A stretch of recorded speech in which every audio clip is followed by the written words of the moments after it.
یاد رکھیں امتحان کے سوالات، امتحان کا وقت اور صحیح جوابوں کی تعداد جو امتحان پاس کرنے کے لیے ضروری ہے، یہ سب اسکرین پر موجود ہے۔ امتحان سے اپنے آپ اس وقت روک دیا جائے گا جب غلط جوابات متعینہ حد سے تجاوز کر جائیں گے۔ آپ مؤخر کرنے والے سوال کے بٹن کو دبا کر کسی بھی سوال کے جواب کو ملتوی کر سکتے ہیں۔ جیسے ہی آپ اسٹارٹ بٹن دبائیں گے، امتحان شروع ہو جائے گا۔ 15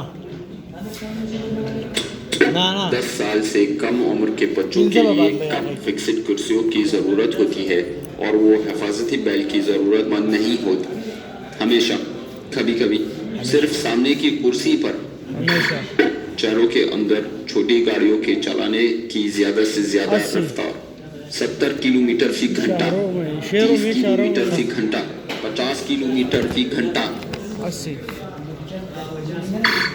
اس اشارہ کا کیا مطلب ہے؟ ٹریلرز کا گزرنا منع ہے، ٹرکوں کی کراسنگ منع ہے، کاروں کا گزرنا منع ہے۔ اگر حادثے میں زخمی ہو اور چاہے حادثے پر آگ نہیں لگی ہو تو آپ زخمیوں کو بچانے کے لیے انہیں کروٹ دیں۔ یہ صحیح قدم ہے، یہ غلط قدم ہے۔ کبھی کبھی یہ صحیح قدم ہے، یہ غلط قدم ہے، یہ غلط قدم ہے، یہ غلط قدم ہے۔ شاہراہ پر آنے اور نکلنے والی لائنوں کا کیا مطلب ہے؟ ڈرائیوروں کو اس کا موقع دینا کہ وہ مناسب رفتار اپنائیں، گاڑی کو حادثے کے وقت رکنے کے لیے استعمال میں لائے جائیں، صرف ایمرجنسی گاڑیوں کے استعمال کے لیے۔ اس زمینی علامت کا کیا مطلب ہے؟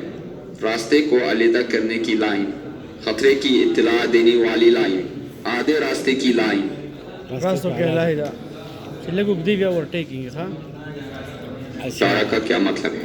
بائیں جانب مڑنا منع ہے، پیچھے گھومنا منع ہے، دائیں جانب مڑنا منع ہے۔ اب ویٹ کرنا ہوا ہے نا پھر۔ ٹریفک پولیس تیز رفتار چلانے والے ڈرائیور کو کس طریقے سے پکڑ سکتی ہے؟ راڈار سے، کیمرے سے، مذکور بالا سبھی۔ رات میں طویل مسافت کی ڈرائیونگ کے لیے آپ کو مشورہ دیا جاتا ہے کہ تکان آ جانے پر رک کر آرام کر لیں۔ دن میں جس رفتار سے ڈرائیونگ کی اجازت ہے اس سے کم رفتار پر چلائیں، مذکور بالا سبھی۔ مذکور بالا سبھی۔ اس اشارہ کا کیا